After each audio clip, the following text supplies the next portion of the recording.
Assalamualaikum warahmatullahi wabarakatuh. Alhamdulillahi wahdah. Wassalatu wassalamu ala man la nabiyya ba'dah, amma ba'd. Para pencinta Al-Quran yang semoga Allah merahmati kita semuanya.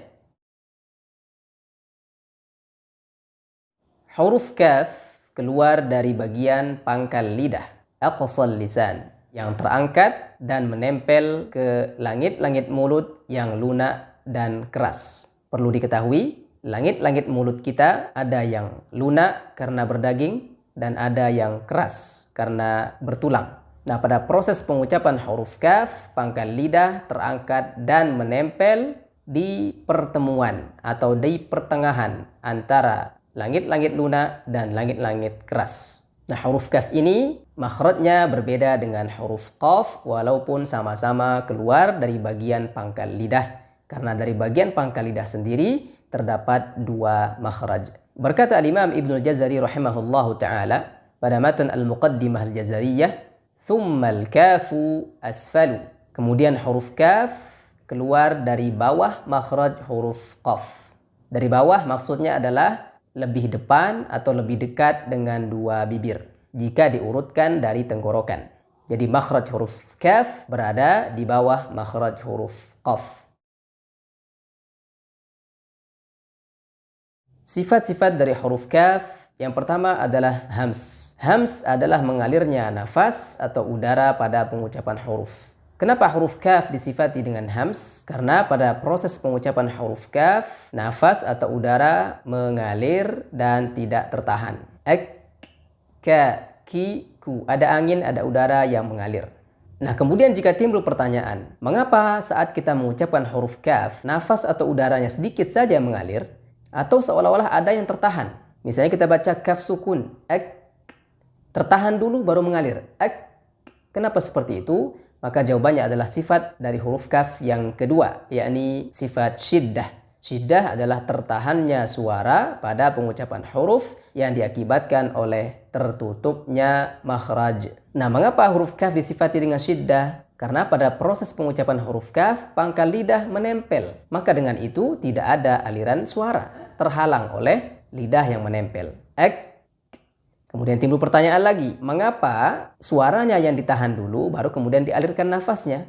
Karena jika ditinjau dari sisi kekuatan sifat, maka sifat syiddah lebih kuat dari sifat hams. Maka dalam praktek pengucapan huruf kaf, begitu juga huruf ta, suaranya ditahan terlebih dahulu, baru kemudian nafas atau udaranya dialirkan. Karena tertahannya suara, maka aliran nafas menjadi sedikit saja. Maka dalam hal ini Al-Imam Ibnul Jazari rahimahullahu ta'ala mengingatkan dalam matan Al-Muqaddimah Al-Jazariyah juga. Beliau berkata, wara'i syiddatan bikafin wabita. Dan jagalah sifat syiddah, yakni tertahannya suara pada huruf kaf dan huruf ta. Sifat yang ketiga dari huruf kaf adalah istifal. Istifal adalah tidak terangkatnya lidah pada pengucapan huruf. Jika ada pertanyaan, bukankah pada proses pengucapan huruf kaf, pangkal lidah juga terangkat, sebagaimana huruf qaf juga? Akan tetapi kenapa justru disifati dengan istifal, bukan isti'la? Jawabannya adalah yang terangkat pada proses pengucapan huruf kaf adalah pangkal lidah saja. Maka suaranya menjadi tipis.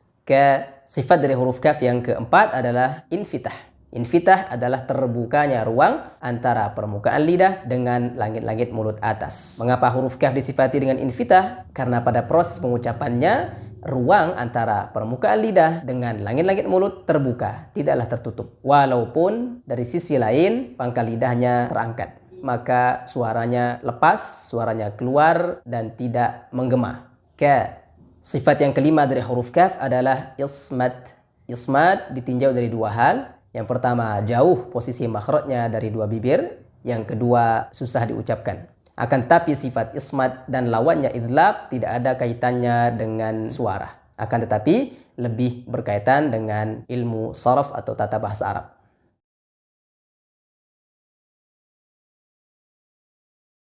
Kesalahan-kesalahan yang sering terjadi pada pengucapan huruf kaf.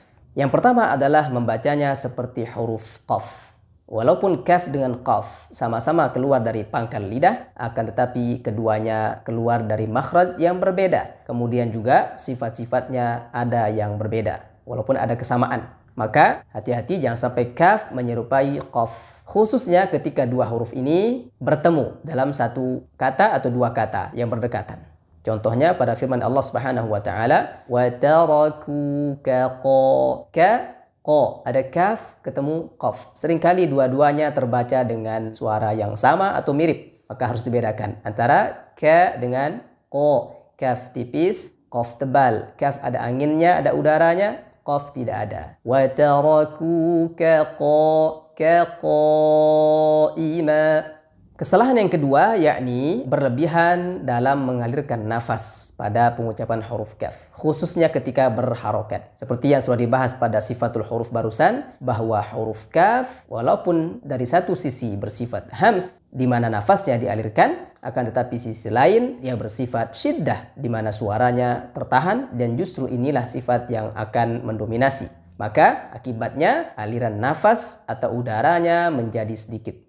Contohnya pada firman Allah Subhanahu wa taala, "Alam nashrah laka sadrak." Nah, jangan dibaca laka sadrak, laka. Aliran nafasnya sangat deras. Akan tetapi dialirkan sedikit saja laka, ka. Kesalahan yang ketiga pada huruf kaf yakni memantulkan ketika dalam kondisi sukun. Huruf kaf tidak bersifat qalqalah, berbeda dengan tetangganya yakni huruf qaf. Jangan dibaca sadrak, tapi sadrak. Jadi bedakan antara mengalirnya nafas dengan memantulnya suara. Ini dua hal yang berbeda.